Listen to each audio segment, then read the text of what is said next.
Lawrence Thompson clutches his screaming 6-month-old daughter Zara, her tiny arm blistering from the scalding coffee. The flight attendant Brittany smirks, whispering to her colleague. Neither notices Supreme Court Justice Eleanor Freeman watching from first class, her phone recording everything. Before we dive into this shocking story, where are you watching from today? Hit that like button and subscribe if you've ever witnessed injustice that needed to be exposed. Sometimes the most powerful people are watching when we least expect it. Dr. Lawrence Thompson checked his watch for the third time in 5 minutes. The security line at Atlanta International Airport stretched ahead of him, seemingly endless. At 38, the respected cardiothoracic surgeon was accustomed to pressure, but traveling alone with 6-month-old Zara added a new dimension of stress. He adjusted the baby carrier where his daughter slept peacefully against his chest, her tiny fingers curled into fists. "It's just you and me now, little one," he whispered, feeling the familiar pang of grief that had become his constant companion. Only 7 months ago, his wife Tanya had died from complications during childbirth. The cruel irony wasn't lost on Lawrence. He had saved countless lives in the operating room but couldn't save the woman he loved most. This trip to San Francisco marked Zara's first meeting with her maternal grandparents. Robert and Lillian Hayes had been too devastated by their daughter's death to travel to Atlanta for the funeral, much less to meet their granddaughter. The tension between Lawrence and his in-laws had been growing, with unspoken accusations hanging in the air during their brief phone conversations. This visit was his attempt to bridge that gap, to give Zara the chance to know her mother's family. Next, called the TSA agent, a middle-aged woman with tired eyes. Lawrence approached, carefully balancing Zara and their documents. The agent's expression shifted subtly when she looked up at him. "Traveling alone with an infant?" Her tone carried a note of suspicion. "Yes, visiting family in San Francisco," Lawrence replied pleasantly, used to masking his reactions to such microaggressions. "I'll need to see additional identification for both of you," she said, scrutinizing his driver's license and Zara's birth certificate longer than necessary. Lawrence noticed the white couple ahead of him had passed through with a cursory glance at their documents, despite also traveling with a child. He maintained his composure, aware of the eyes on him. His colleague Dr. Wilson had once told him, "You'll always have to be twice as good to get half the credit," and Lawrence had found this to be unfailingly true throughout his career. After an additional, random, pat-down and thorough inspection of the baby formula in his carry-on, Lawrence finally made his way to the gate. Boarding had already begun when he arrived, slightly flustered but determined to remain positive. "Zone 4 hasn't been called yet," snapped flight attendant Brittany Wells before Lawrence could even speak. Her blonde hair was pulled back in a tight ponytail, her makeup impeccable. She barely glanced at his boarding pass. "I understand," Lawrence replied calmly. "I was hoping for pre-boarding with an infant." He gestured to Zara, who was beginning to stir. Brittany's lips thinned. "You should have arrived earlier. You'll have to wait." Just then, a white woman with a toddler approached. Without checking her boarding pass, Brittany smiled warmly. "Of course you can board now, ma'am. Let me help you with that stroller." Lawrence felt the familiar burn of indignation but kept his expression neutral. Throughout his life, from elite medical school to his prestigious position at Atlanta Memorial, he had learned to navigate these waters carefully. Make waves, and you're labeled difficult or aggressive. Stay silent, and you enable the behavior to continue. When Zone 4 was finally called, Lawrence boarded efficiently, settling into his economy seat with practiced ease. He arranged Zara's essentials within reach: diapers, wipes, formula, and her favorite stuffed elephant. The flight to San Francisco would take over 5 hours, and he needed to be prepared. As other passengers boarded, Lawrence noticed an elderly white woman in first class watching him with interest. With her silver hair and elegant attire, she had a distinguished air about her. For a moment, their eyes met, and she offered a slight nod. Lawrence nodded back politely before turning his attention to Zara, who was miraculously still calm despite the commotion around them. The memories of Tanya flooded back as the plane prepared for takeoff. She had been so excited about becoming a mother, decorating the nursery with constellation decals because she believed their daughter would reach for the stars. Now Lawrence was left wondering how to fulfill those dreams alone, how to protect Zara in a world that would judge her by the color of her skin before knowing the content of her character. As the plane accelerated down the runway, Lawrence whispered to Zara, "Your mom would be so proud of you, little star." To his relief, Zara remained peaceful throughout takeoff, her eyes wide with wonder at the new sensations. In first class, Eleanor Freeman observed the interaction between the young father and his infant daughter.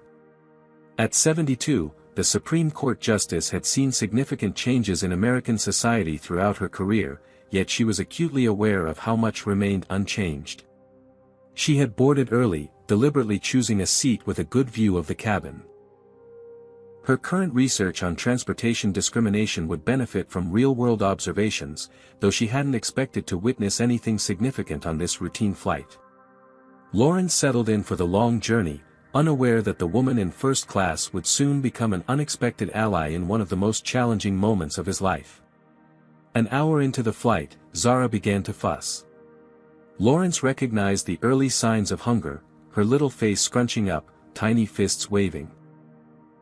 He reached for the prepared bottle in the diaper bag, only to find it had cooled completely.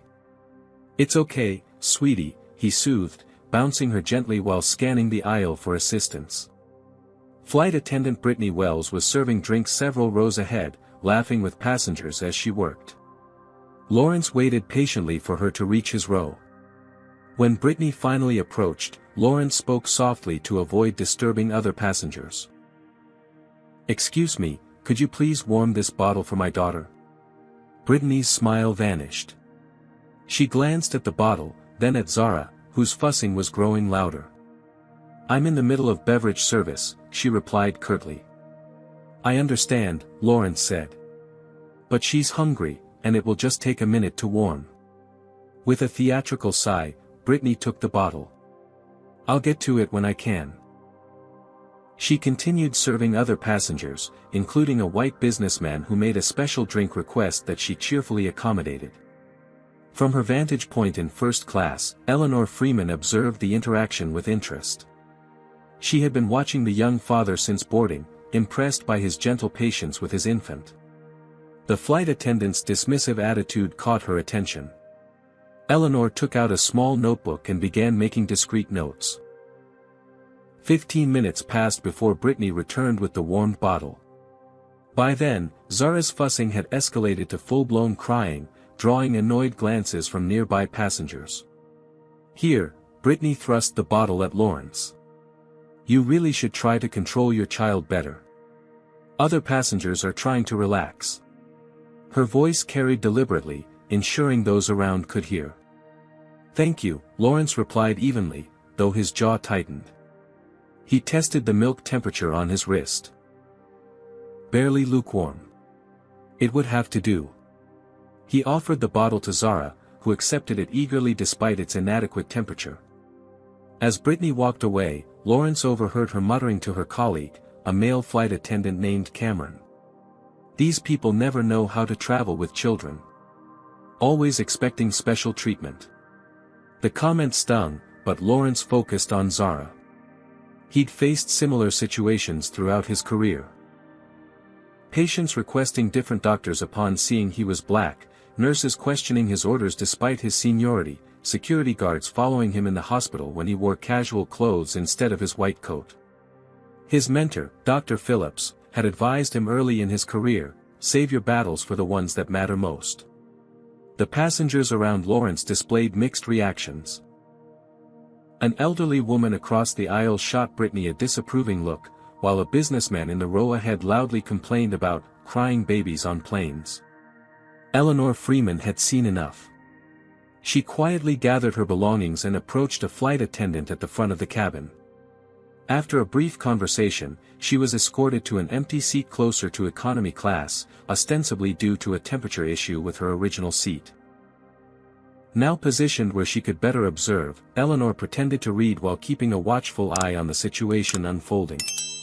Lawrence managed to calm Zara, who drifted off to sleep after finishing her bottle. He gazed at her peaceful face, seeing echoes of Tanya in her features. His wife had been his anchor, his passionate defender. When they'd faced discrimination together, like being seated near the kitchen at an upscale restaurant despite having reservations. Tanya had been the one to speak up while Lawrence preferred to avoid confrontation. Not making waves doesn't make the water less dangerous, she would tell him. It just means you're choosing to drown quietly. The captain's voice interrupted Lawrence's thoughts, announcing upcoming turbulence and requesting all passengers to return to their seats with seatbelts fastened. Lawrence silently thanked the timing. Zara was finally sleeping soundly, and he desperately needed a moment of respite himself. 2 hours into the flight, the turbulence subsided, leaving a cabin full of restless passengers. Lawrence exhaled slowly, grateful that Zara had remained asleep through the bumpy air. Dark circles shadowed his eyes, evidence of countless sleepless nights since becoming a single father. Being both mother and father to Zara while maintaining his surgical practice had pushed him to his limits. The distinctive aroma of coffee filled the cabin as the beverage service resumed.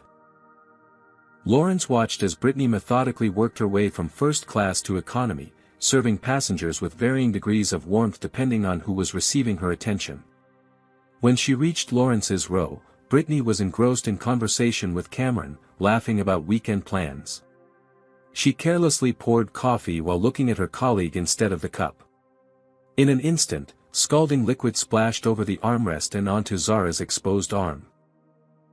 The infant's peaceful sleep erupted into agonized screams that pierced the cabin. Lawrence reacted instantly, years of medical training kicking in as he assessed the situation. Cold water. I need cold water and ice now, he commanded, already removing Zara's soaked sleeve to prevent further burning. Brittany's reaction was shockingly casual. Accidents happen, she said with a barely concealed smirk. She made no move to help, continuing to serve coffee to the next row as if a baby wasn't screaming in pain. My daughter is burned. I need medical supplies immediately. Lawrence's voice rose with urgency, his doctor's instincts overriding his usual restraint. Sir, you need to calm down, Brittany replied coldly. Your baby was moving around.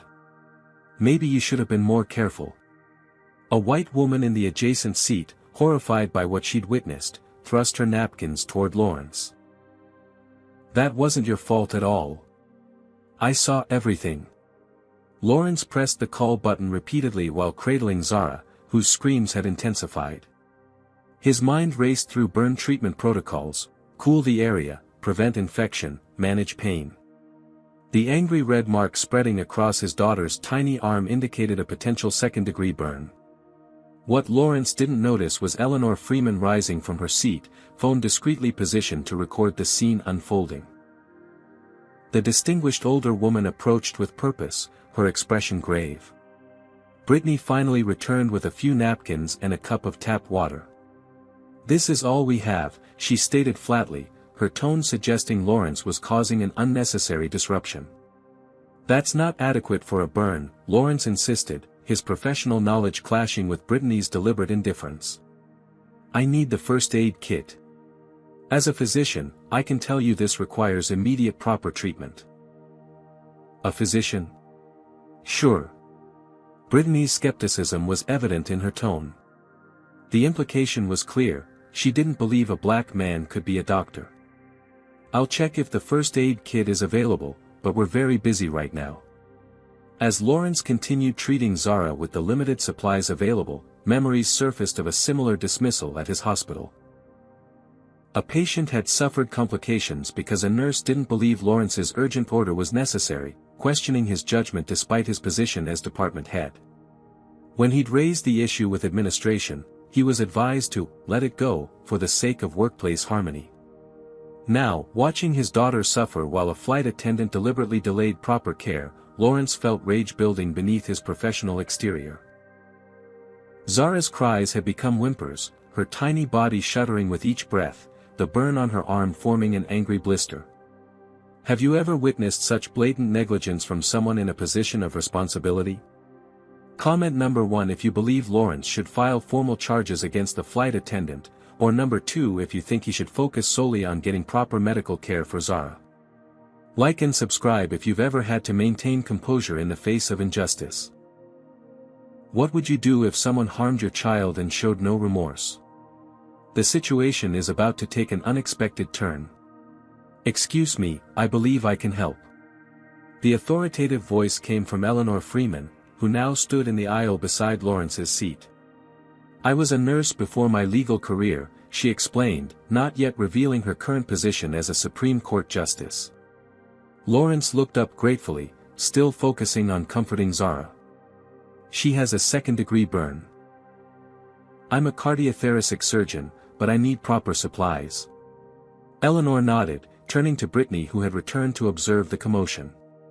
The aircraft's first aid kit should contain burn gel with lidocaine, sterile dressings, and appropriate pain relief. Please bring it immediately.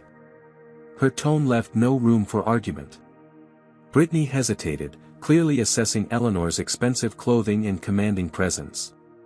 We don't typically open the medical kit unless absolutely necessary.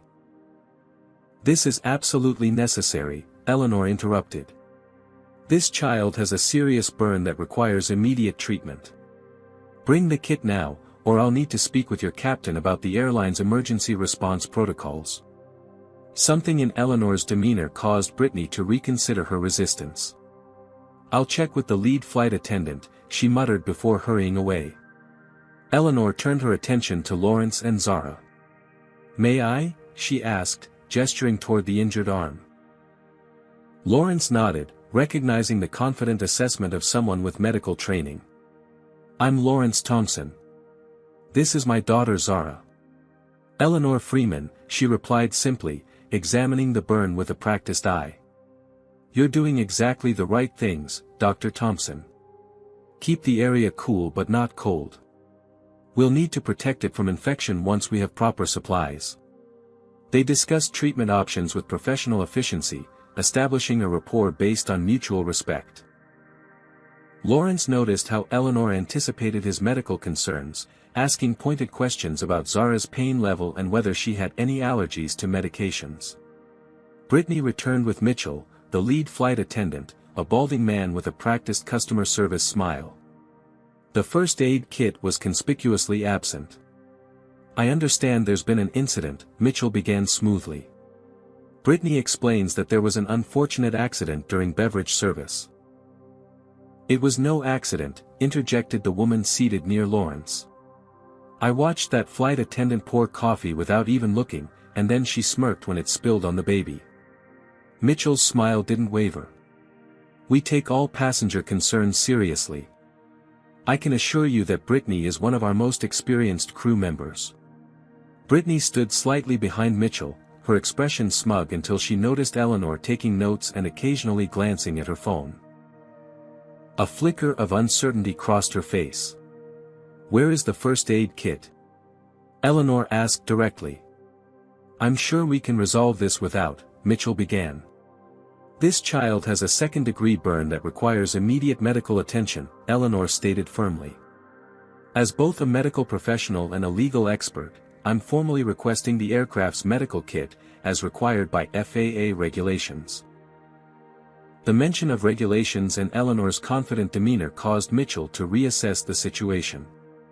I'll get it right away, he conceded. While Mitchell was gone, Brittany attempted to control the narrative. These things happen during turbulence. I'm sure Dr. Thompson understands the challenges of serving beverages on an aircraft. Her emphasis on Lawrence's title carried a note of disbelief. I understand the difference between an accident and negligence, Lawrence replied calmly, though his eyes conveyed his anger. And I understand when someone shows no remorse for injuring a child. Eleanor continued observing the interaction closely. Dr. Thompson, were you and Zara properly secured in your seats when this occurred? Yes, the seatbelt sign had just turned off. Zara was sleeping in my arms, completely still when the coffee was poured. Cameron, who had witnessed everything, shifted uncomfortably nearby. His eyes met Lawrence's briefly, conveying an unspoken apology. Mitchell returned with the medical kit, which Eleanor and Lawrence immediately opened. Working together, they applied burn gel to Zara's injury and properly dressed the wound. The child's cries subsided as the medication took effect. "I'll need an incident report filed," Lawrence stated once Zara was more comfortable. "I want documentation of exactly what happened and the delay in treatment." Mitchell's smile tightened. "I'm sure that won't be necessary. The airline would be happy to offer you a voucher for a future flight." "I don't want a voucher," Lawrence replied. "I want accountability." Eleanor placed a gentle hand on Lawrence's shoulder. "Dr. Thompson, if I may." She turned to Mitchell and Brittany. "I've been observing Ms. Wells's behavior since boarding. I've documented multiple instances of differential treatment based on passengers' race, culminating in this injury to an infant and the subsequent reluctance to provide appropriate medical care." Mitchell's customer service facade cracked slightly. "And you are?" Eleanor straightened to her full height. "Justice Eleanor Freeman, United States Supreme Court." The effect was immediate. Mitchell paled visibly while Brittany's smug expression dissolved into shock. Other passengers who overheard murmured in surprise. "Justice Freeman," Mitchell stammered. "We had no idea you were aboard. I assure you that our airline takes discrimination allegations extremely seriously." "I'm not concerned with your assurances," Eleanor replied evenly. "I'm concerned with actions. This child needs proper medical attention, and Dr. Thompson deserves full documentation of this incident without being offered hush money in the form of travel vouchers." The power dynamic had shifted completely. Mitchell hurried to prepare an incident report while other flight attendants suddenly appeared, offering Lawrence anything he might need for Zara's comfort. Lawrence, still processing Eleanor's revelation, focused on monitoring Zara's condition. His daughter had finally calmed, the pain medication providing relief. He gently stroked her uninjured arm, whispering reassurances. "Justice Freeman," he said quietly, "thank you for stepping in." Eleanor nodded. "I've spent my career addressing systemic injustice, Dr. Thompson. Sometimes it manifests in court cases, and sometimes it happens right before our eyes at 30,000 feet. Lawrence thought of his father's advice years ago, always document everything. Your word against theirs will never be enough. Now, with a Supreme Court justice as witness, perhaps accountability was possible." The atmosphere in the cabin had transformed. Mitchell hovered nervously, filling out incident reports with meticulous care now that he understood who was watching. Brittany had been relegated to the galley, kept away from passengers while Cameron had taken over her duties. "We've contacted our ground team in Denver," Mitchell informed Lawrence and Eleanor. "They'll have medical personnel ready when we land. We can arrange for you to be first off the aircraft, Dr. Thompson." Lawrence looked down at Zara, who had finally fallen into an exhausted sleep, her injured arm carefully bandaged. "What I want is for my daughter to receive proper medical evaluation at a hospital, not just by airport staff." Of course," Mitchell agreed hastily. "We'll arrange transportation to the nearest children's hospital. At the airline's expense, naturally." Eleanor observed this exchange with a measured gaze. "Mr. Mitchell, I'm curious about your airline's protocols for addressing in-flight medical emergencies, particularly those caused by crew members." Mitchell tugged at his collar. "We have comprehensive procedures, Justice Freeman. All documented in our operations manual. Including response times for accessing medical supplies." Eleanor pressed. "Absolutely. Our standard is immediate access when requested by medical professionals or in clear emergencies." Eleanor made another note. "Interesting. Because I timed approximately 17 minutes between Dr. Thompson's initial request and your arrival with the first aid kit. Would you say that meets your immediate access standard?" Mitchell's professional veneer cracked further. "There may have been some miscommunication about the severity of the situation." "Miscommunication," Eleanor repeated, letting the word hang in the air. I'll be interested to review the airline's training materials regarding recognition of second-degree burns as emergencies. From the galley, Brittany watched the conversation with growing alarm. Her confident dismissiveness had vanished entirely, replaced by the dawning realization that her actions might have serious consequences. She whispered urgently to another flight attendant, who shook her head and moved away, clearly wanting no association with the situation. Lawrence adjusted Zara's position to ensure her comfort, his mind racing with concerns about long-term scarring and the psychological impact of the trauma. He thought about the countless small aggressions he had let slide throughout his life and career, the security guards who followed him in department stores, the patients who questioned his credentials, the neighbors who called police when he jogged through his own upscale neighborhood. He had always chosen his battles carefully, focusing on his career and, more recently, on creating a stable life for Zara. "Dr. Thompson," Eleanor said quietly, "may I ask what your plans are once we land?" Lawrence considered the question. "Get Zara proper medical treatment. Document everything. Beyond that." He paused. "I'm not sure yet." Eleanor nodded thoughtfully. "I'm currently researching patterns of discrimination in transportation services for an upcoming opinion. What happened today is unfortunately not isolated."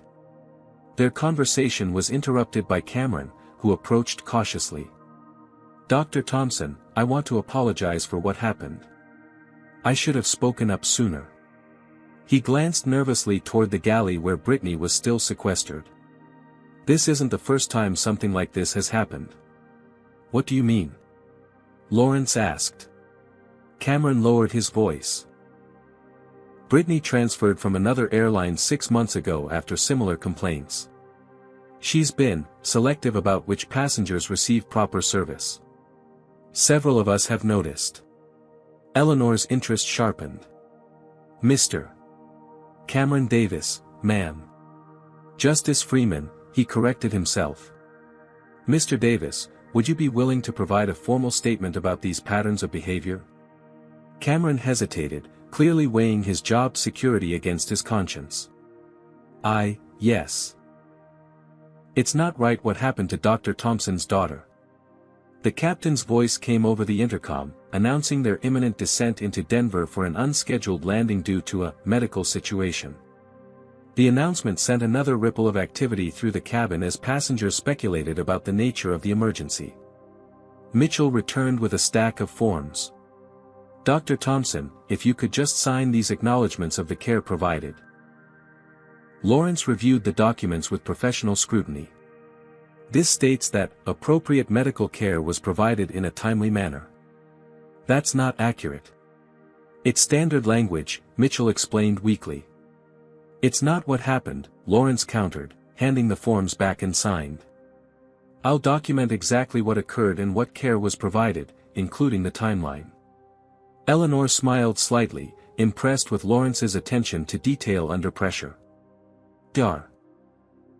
Thompson is correct to insist on accuracy. I'm sure your legal department would prefer to avoid documenting falsehoods." Mitchell reluctantly nodded, taking back the forms. "I'll have these revised before landing." As the plane began its descent into Denver, Lawrence received a message on his phone. News about their unscheduled landing was already circulating on social media, with mentions of a Supreme Court justice's involvement. The airline's corporate communications team had been activated, and executives were scrambling to respond. Brittany emerged briefly from the galley, her face tense as she observed the activity surrounding Lawrence and Eleanor. When she caught Lawrence looking in her direction, she quickly averted her gaze and disappeared again. Lawrence thought about Tanya and what she would do in this situation. She had been fearless in confronting injustice, whether it affected her directly or others. "Use your voice," she would tell him. "Especially when others can't use theirs." As the plane touched down in Denver, Lawrence made his decision. This wasn't just about a cup of spilled coffee or even about Zara's injury. It was about the countless similar incidents that happened every day without Supreme Court justices present to witness them. It was about Zara growing up in a world where such treatment was normalized. When the plane taxied to the gate, Lawrence noticed the unusual number of airline representatives waiting on the jetway. Word had clearly spread about who was on board and what had transpired. "Justice Freeman," he said quietly as they prepared to deplane, "thank you for being here today." Eleanor regarded him thoughtfully. "Dr. Thompson, sometimes justice requires being in the right place at the right time. But more often, it requires people willing to stand up when injustice occurs, regardless of who's watching." With Zara cradled protectively in his arms, Lawrence nodded. "I think I'm ready to stand up." The next few hours passed in a blur of activity. Paramedics met the plane, examining Zara before transferring her and Lawrence to Denver Children's Hospital. Eleanor accompanied them, using her considerable influence to ensure they received immediate attention. Hospital staff confirmed Lawrence's assessment. Zara had suffered a second-degree burn that, while not life-threatening, required proper treatment and monitoring. Now, with Zara resting comfortably in a private room, Lawrence and Eleanor had a moment to speak openly.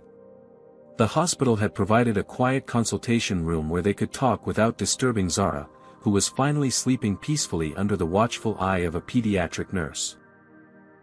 "I've been researching transportation discrimination for an upcoming case," Eleanor explained, her voice carrying the measured cadence of someone accustomed to weighing her words carefully. "Airlines, ride shares, taxis, all show disturbing patterns of differential treatment." Lawrence nodded, unsurprised. "I've experienced it throughout my life.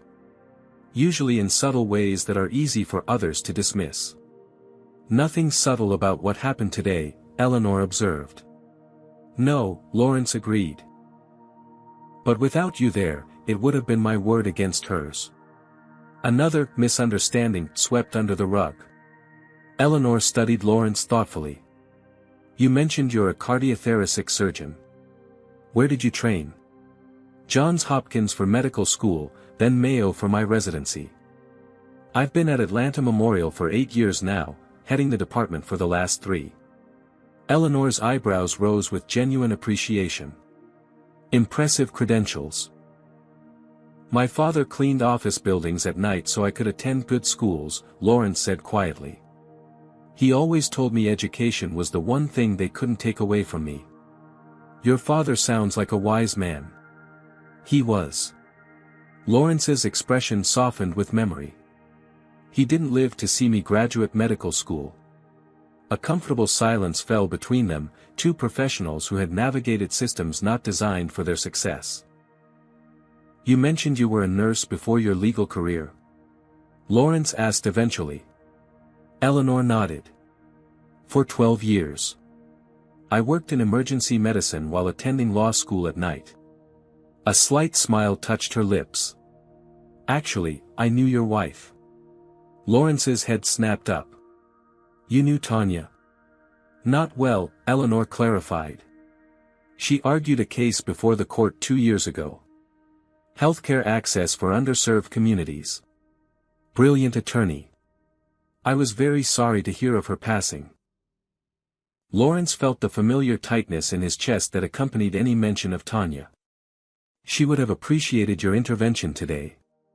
"Tell me about her," Eleanor encouraged gently. Lawrence gazed out the window at the Denver skyline. "Tanya was fearless. Brilliant, as you said, but also deeply compassionate. We met when she was representing a patient of mine who couldn't afford post-surgical care. She won the case." He smiled at the memory. "And then she won me over." The door opened, interrupting their conversation. Cameron Davis entered hesitantly, still in his flight uniform. "I'm sorry to intrude," he began. "The hospital staff said I could find you here." Lawrence gestured for him to join them. "What can we do for you, Mr. Davis?" Cameron sat stiffly on the edge of a chair. "I wanted to check on your daughter. And..." He paused, gathering courage, "to tell you something about Brittany Wells." Eleanor leaned forward slightly. "What about her?" "She was fired from United Airlines 8 months ago after multiple complaints about discriminatory treatment," Cameron revealed. "Our airline hired her anyway because they were short-staffed after the pandemic. Several of us have reported concerning behavior, but management hasn't taken it seriously. Why are you telling us this now? Lawrence asked without accusation. Cameron looked down at his hands. My sister has a child Zara's age. When I saw what happened. He shook his head. I couldn't stay silent anymore. Eleanor made a note in her small notebook. Would you be willing to provide a formal statement about these patterns of behavior? Yes, Cameron said firmly. I already told our corporate team I'll be speaking with the airline's HR department tomorrow. They've placed Brittany on administrative leave, but they're already trying to frame this as an isolated incident. It never is, Eleanor commented. Lawrence thought about his own experiences in medicine. How he'd been advised throughout his career to pick his battles, to not make waves, to accept certain indignities as the cost of advancement. He thought about the patients who might have received substandard care because medical professionals like Brittany felt entitled to judge who deserved their best efforts. Mr. Davis, Lawrence said, thank you for coming forward.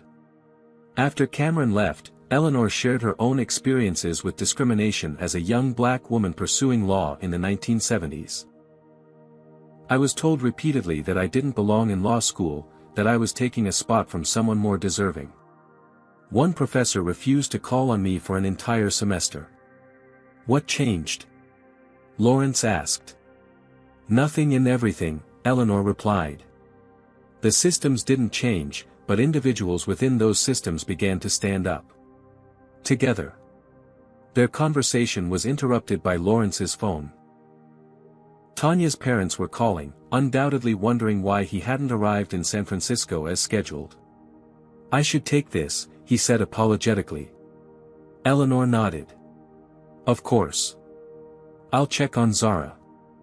As she left, Lawrence answered the call, bracing himself for the difficult conversation ahead.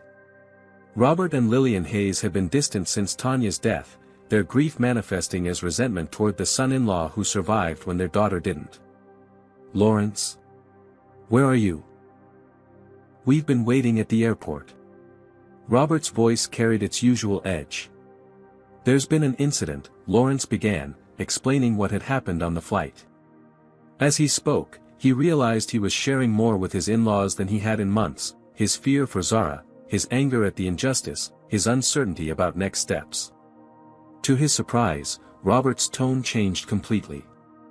Is she okay? Is my granddaughter okay? She's going to be fine, Lawrence assured him. We're at Denver Children's Hospital. They're monitoring her to ensure the burn heals properly. We're coming, Lillian's voice joined the call.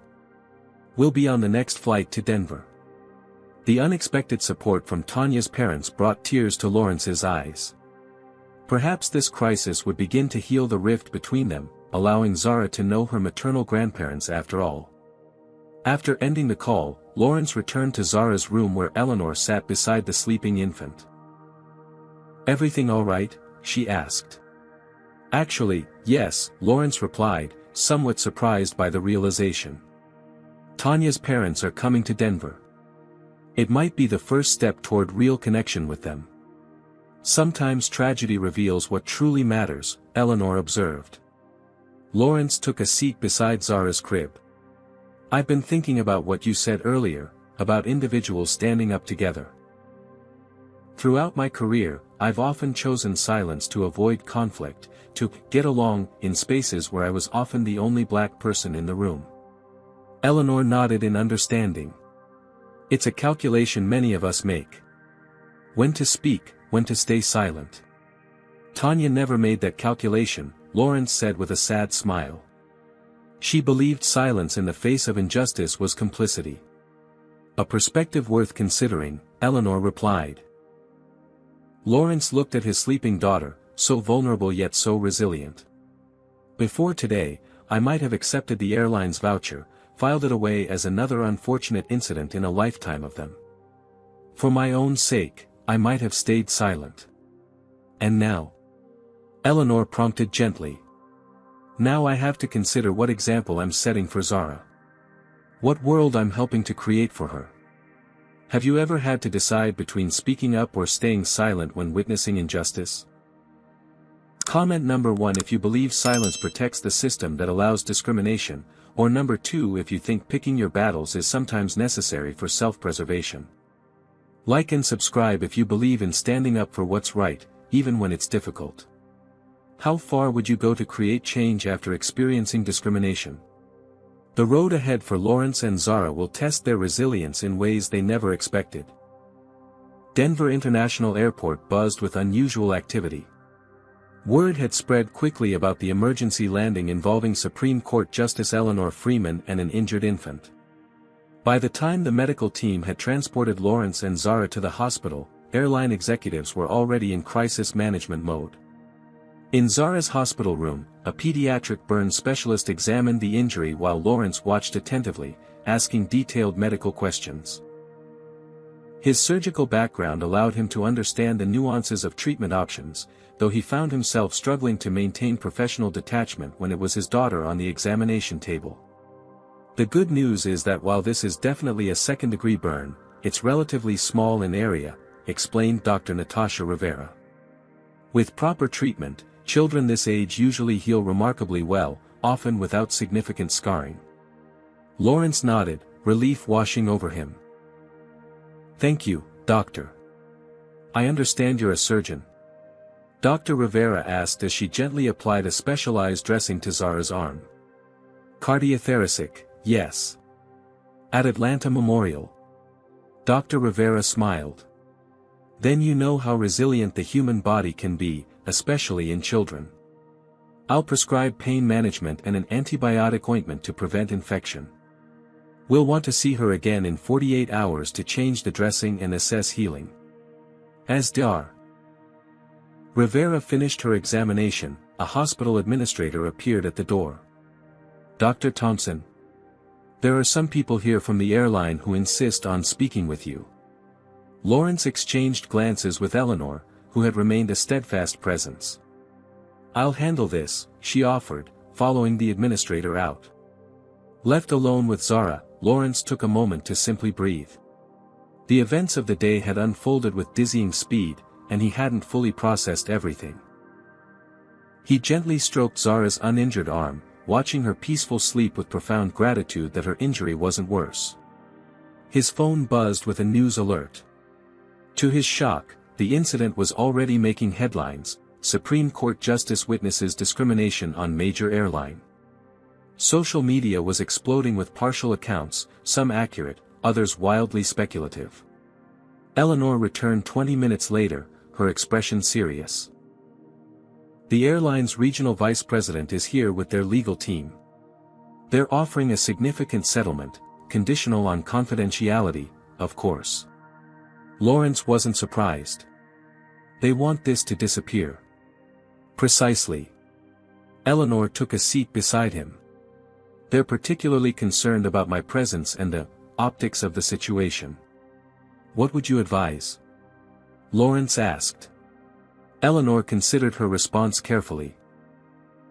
As a Supreme Court justice, I can't provide specific legal advice. But speaking as someone who has witnessed similar situations throughout my career, I can tell you that these immediate settlement offers are designed to prevent systemic change. Lawrence nodded slowly. My mentor in medical school warned me about this. He said institutions would rather pay to silence one incident than fix the underlying problems. Your mentor was insightful, Eleanor commented. Their conversation was interrupted by a nurse announcing the arrival of Vanessa Clark, a prominent civil rights attorney who had seen the news and offered her services pro bono. Eleanor excused herself, recognizing the need for Lawrence to have confidential legal counsel. Vanessa Clark entered with purposeful energy, her keen eyes quickly assessing the situation. Dr. Thompson, I'm so sorry about what happened to your daughter. How is she doing? She'll recover, Lawrence replied, appreciating her immediate concern for Zara. Good. Now, I understand the airline executives are practically camping in the lobby with settlement papers. Lawrence nodded. They're offering a significant amount. They always do in these cases. Vanessa set her briefcase on a nearby table. But I suspect you're not just looking for compensation. No, Lawrence confirmed. I'm thinking about all the times this happens without a Supreme Court justice watching. Vanessa smiled approvingly. That's exactly why I'm here. This incident has the potential to drive real change in airline policies and training. If you're willing to pursue it. While Lawrence conferred with Vanessa, Eleanor was making calls of her own.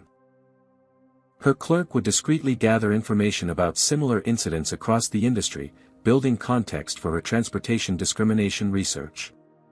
Although she would need to recuse herself from any case specifically involving this incident, her broader work on the issue could continue. Meanwhile, at Denver International Airport, the situation was growing more complex. Cameron had been summoned to an immediate meeting with airline executives, who were clearly attempting to control his narrative. To their frustration, he maintained his account of Brittany's pattern of behavior and the management's failure to address previous complaints. Brittany herself had given a tearful interview to a sympathetic airline manager, claiming she was being scapegoated for an unfortunate accident. She portrayed Lawrence as aggressive and unreasonable, suggesting he had overreacted to a minor spill. When questioned about her delayed response with medical supplies, she claimed she hadn't understood the severity of the situation. News crews had gathered outside the hospital, eager for statements from Lawrence or Justice Freeman. Social media was divided, with some commenters immediately understanding the racial dynamics at play while others questioned why everything had to be about race. By evening, Tanya's parents had arrived, their faces drawn with worry. The tension that had characterized their relationship with Lawrence since their daughter's death seemed temporarily suspended by concern for their granddaughter. Lawrence. Robert Hayes extended his hand formally, then surprised his son-in-law by pulling him into an awkward embrace. How is she? She's going to be fine, Lawrence assured them, leading them to Zara's room. Lillian Hayes gasped softly upon seeing her granddaughter, the resemblance to Tanya unmistakable even in sleep. She looks just like her mother, she whispered, tears filling her eyes. Yes, Lawrence agreed gently. She has Tanya's spirit too, resilient and determined. The Hayes' presence provided unexpected emotional support for Lawrence. As they bonded over their shared love for Zara, some of the unspoken grievances between them began to dissolve. Tanya's death had left them all adrift in different ways, but perhaps Zara could be the connection that brought them back together. Later that night, after Tanya's parents had gone to a nearby hotel to rest, Lawrence sat alone with Zara, considering his options. Vanessa Clark had outlined various approaches, from accepting the settlement with conditions for policy changes to pursuing a more public case that could establish precedent for similar situations. His phone continued to buzz with notifications, colleagues from the hospital expressing support, friends asking if the news reports were accurate, and unfortunately, a growing number of racist messages from strangers who had found his professional contact information online. One text message stood out, from Dr. Phillips, his mentor from medical school: "Remember what I told you about systems versus incidents. Whatever you decide, know that your choices may affect more than just your situation. Proud of you for standing firm." Lawrence thought about his patients, especially the black children he had treated over the years. How many of them would face similar situations as they grew up? What world was Zara going to inherit? The answer became increasingly clear. This wasn't just about one flight attendant or one airline. It was about accountability in a system that too often allowed such behavior to continue unchecked. When Vanessa Clark returned in the morning, Lawrence had made his decision. "I don't want their settlement," he stated firmly. "I want change." 2 days after the incident, Lawrence sat in a hotel suite that had become an impromptu headquarters. Zara played contentedly in a portable crib, her injured arm healing well according to that morning's medical checkup. The temporary bandage was smaller now, and she seemed unfazed by the experience that had catapulted her father into an unexpected spotlight. Across the table, Vanessa Clark reviewed documents while speaking on the phone with her paralegal. Justice Eleanor Freeman had departed for Washington after providing her formal statement, but not before connecting Lawrence with several key allies in the legal community. The airline's public statement completely contradicts witness accounts, Vanessa noted after ending her call. They're calling it an unfortunate accident during turbulence and expressing deep concern for Zara's well-being. Lawrence wasn't surprised. Meanwhile, they offered a 7-figure settlement if I sign an NDA. Standard playbook, Vanessa replied. Minimize publicly, maximize the confidential offer, hope it all goes away. The past 48 hours had been a whirlwind. After declining the airline's initial settlement, Lawrence had watched as the story gained national attention. Civil rights organizations had reached out offering support, while medical colleagues shared similar experiences of discrimination during travel. Tanya's parents had become unexpected allies. Robert Hayes, a retired business executive with extensive corporate contacts, had made several strategic calls to board members of the airline's parent company. Lillian, finding purpose in supporting her granddaughter, had organized a small team to manage the logistics of their extended stay in Denver. There's something you should see, Vanessa said, sliding her tablet across the table. The screen displayed a tearful interview with Brittany Wells on a morning news program. I've dedicated my life to customer service, Brittany said, dabbing at her eyes. This was a simple accident during turbulence that's being blown out of proportion. I feel like I'm being persecuted because of political correctness. Lawrence watched impassively. Not surprising. Keep watching, Vanessa advised. The interviewer adopted a sympathetic tone. Some are suggesting racial bias played a role in this incident. How do you respond to that? Brittany's expression hardened slightly before she composed herself. I treat all passengers equally. Race had absolutely nothing to do with this. I think Dr. Thompson is using this unfortunate incident to gain attention. Lawrence raised an eyebrow. Interesting that she knows my professional title now, when on the plane she clearly didn't believe I was a doctor. Exactly, Vanessa agreed. Her story keeps changing. First, it was an accident during turbulence. Now she acknowledges there was an incident with a doctor but claims you're exaggerating. The hotel phone rang, the front desk informing Lawrence that another delivery had arrived. Since going public with his story, he had received hundreds of messages. Some were hateful, requiring the hotel to implement additional security measures. But many more were supportive, including notes from parents who had experienced similar discrimination while traveling with their children. We've confirmed 4 more witnesses willing to give statements, Vanessa continued, reviewing her notes. And Cameron Davis has provided documentation of 3 previous complaints against Brittany that were never addressed by management. What happened to him? Lawrence asked, concerned for the flight attendant who had come forward. Officially, he's on paid administrative leave. Unofficially, the airline fired him for violating their confidentiality policies. Vanessa's expression turned grim. But that's actually good for our case, adds a retaliation claim. Lawrence shook his head, disturbed by how quickly the airline had punished the whistleblower while protecting the perpetrator. It reminded him of patterns he'd seen in medicine, where reporting problems often led to consequences for the reporter rather than solutions to the problems. His phone buzzed with a text from Robert Hayes, CNN wants an interview. Lillian and I think you should do it. The suggestion gave Lawrence pause. Until now, he had limited his public statements to brief, factual accounts. A national television interview would elevate the situation further, bringing more scrutiny but also more opportunity for impact. Vanessa, he asked, what do you think about doing a major interview at this stage? She considered the question carefully. Normally, I'd advise clients to limit public statements during ongoing litigation. But this case is different.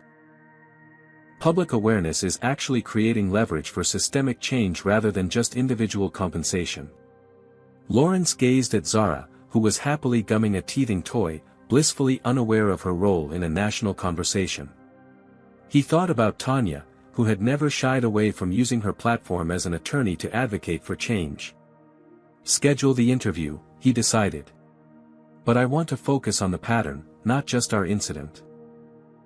Over the next several days, the case continued to build momentum. Investigative journalists uncovered similar incidents across multiple airlines, revealing a troubling pattern of discrimination that had largely gone unaddressed. Medical experts confirmed that the delay in treatment could have led to more serious complications for Zara, validating Lawrence's concerns about the flight crew's response.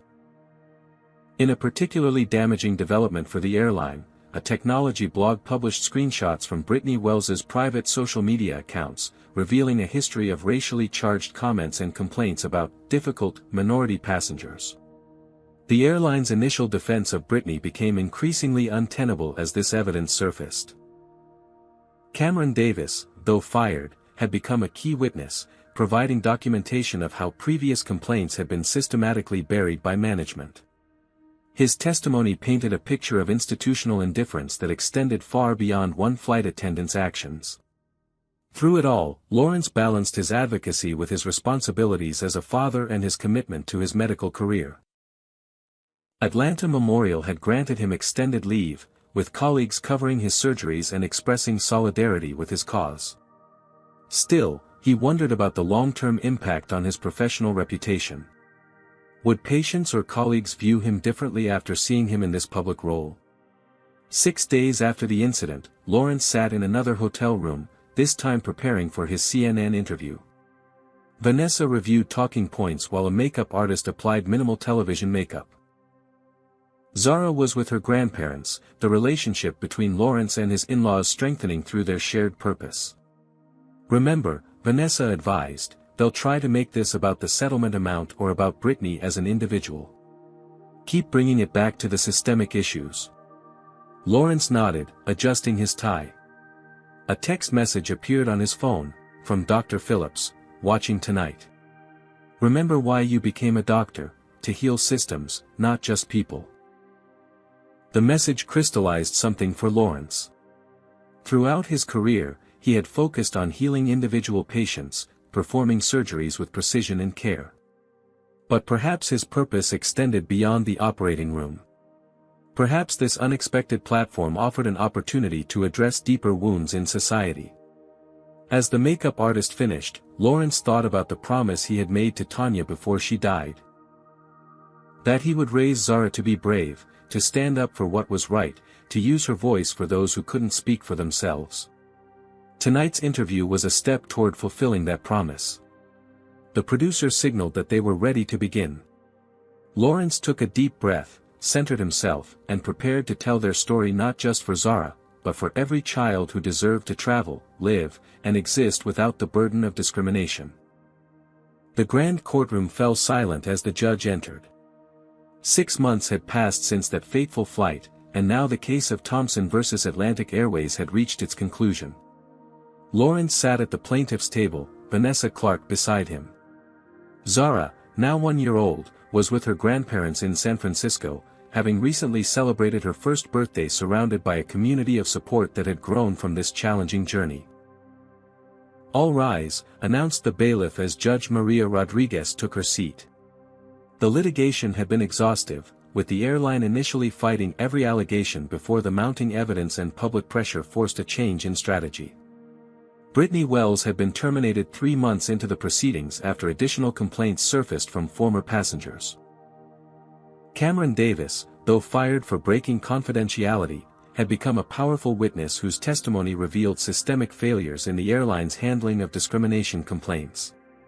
After careful consideration of all evidence presented, Judge Rodriguez began, "This court approves the consent decree negotiated between the parties." The terms were unprecedented. Atlantic Airways would implement comprehensive anti-bias training for all employees, create an independent review board for discrimination complaints, and establish clear protocols for medical emergencies involving children. The airline would be subject to monitoring for 5 years to ensure compliance. Most significantly, these changes would set a new standard that other airlines would likely follow to avoid similar litigation. Additionally, the judge continued, the court notes the establishment of the Tanya Hayes Thompson Foundation for Transportation Equity, funded by the settlement amount and dedicated to addressing discrimination in all forms of public transportation. Lawrence felt a profound sense of completion as the judge's gavel fell. What had begun as a traumatic incident had transformed into a vehicle for meaningful change. The settlement money had never been his primary concern. Instead, he had insisted on structural reforms and industry-wide impact. Outside the courthouse, reporters gathered for statements. Vanessa handled most of the legal questions while Lawrence offered brief comments about his hopes for the foundation named after Tanya. This was never just about one flight attendant or one airline, he explained to the assembled press. It was about creating safer spaces for everyone to travel with dignity, regardless of race, disability, religion, or any other factor that has historically led to discriminatory treatment. Later that evening, Lawrence video called Eleanor Freeman, who had followed the case closely while maintaining the judicial distance her position required. "Congratulations, Dr. Thompson," she said warmly. "Your case has already influenced my recent opinion on transportation accessibility." "I couldn't have done it without your intervention that day," Lawrence acknowledged. "Sometimes justice requires the right witness at the right moment. And the right person willing to stand up," Eleanor added. "Your late wife would be proud of what you've accomplished." The mention of Tanya brought both pain and warmth. Lawrence glanced at their wedding photo on his hotel nightstand. "She always believed in using whatever platform you have to create change." After ending the call, Lawrence packed for his flight to San Francisco the next morning, his first time flying since the incident. The journey that had been interrupted 6 months ago would finally be completed, with Zara meeting her maternal grandparents in their home as originally planned. The relationship with Robert and Lillian Hayes had transformed completely. Their shared purpose in supporting Zara and honoring Tanya's memory had healed wounds that once seemed permanent. Robert had become an unexpected ally in establishing the foundation, leveraging his business connections to secure additional funding and corporate partnerships. Lawrence's professional life had evolved as well. While maintaining his surgical practice, he had accepted a position on Atlanta Memorial's newly formed equity committee, working to address disparities in patient care. The hospital had implemented new anti-bias protocols after Lawrence shared his experiences, creating a more supportive environment for both minority staff and patients. The next morning, Lawrence entered the airport with a mixture of determination and apprehension. Zara, now walking with assistance, held his hand as they navigated security, which proceeded without incident, a small but meaningful improvement. At the gate, Lawrence was approached by a young flight attendant who recognized him. "Dr. Thompson. I just wanted to say that your case has changed how we're trained. We recently completed the new emergency response and anti-bias program. It's making a real difference." Lawrence thanked her, encouraged by this tangible evidence of impact. As they boarded the plane, he noticed subtle differences in how the crew interacted with all passengers, more attentive, more respectful, more consistent regardless of who they were serving. Settled in their seats, Lawrence helped Zara with her seatbelt. She extended her arm toward the window, the small scar from the burn barely visible now but still a permanent reminder of their journey. Dr. Rivera had been right, children's bodies were remarkably resilient, often more so than adults. "Your first real plane ride, little star," Lawrence whispered. "Your mom would be so proud of you." As the plane taxied for takeoff, Lawrence reflected on the past 6 months. The case had never been just about justice for Zara's injury or compensation for their suffering. It had been about creating a world where she would face fewer such incidents in her lifetime, where systems would be more responsive when discrimination occurred, where accountability wasn't the exception but the expectation. A text message arrived from Vanessa, CNN reporting that 2 other major airlines are preemptively adopting similar training programs. The ripple effect begins. Lawrence smiled, watching Zara's fascination with the clouds outside her window. The world wasn't perfect, far from it. Discrimination wouldn't disappear because of one court case or one corporate policy change. But each step forward mattered, each precedent established, each system improved. He thought about all the letters he'd received from parents, doctors, flight attendants, and ordinary travelers sharing similar experiences and expressing gratitude that someone had finally created consequences for behavior too long tolerated. A medical student had written that Lawrence's advocacy had inspired her to continue her education despite facing discrimination. He showed me that we can heal more than just bodies. The flight attendant approached with a warm smile. Can I get anything for you or your daughter, Dr. Thompson? We're good, thank you, Lawrence replied, noting the genuine respect in her tone, not because of his now public profile, but because it was the standard being extended to all passengers. Zara babbled happily, pointing at the clouds as the plane reached cruising altitude. Lawrence kissed the top of her head, inhaling the sweet scent of her hair. Whatever challenges lay ahead, they would face them together, strengthened by this unexpected journey. Sometimes justice required being in the right place at the right time with the right witness. But more often, it required the courage to stand up when injustice occurred, regardless of who was watching. Lawrence Thompson's journey teaches us that true justice often requires both courage and witness. While discrimination thrives in silence, it withers under exposure. This story reminds us that systems don't change automatically, they change when brave individuals refuse to accept business as usual and demand accountability. What makes this case exceptional isn't just that a Supreme Court justice witnessed the incident, but that Lawrence chose to reject quick compensation in favor of lasting change.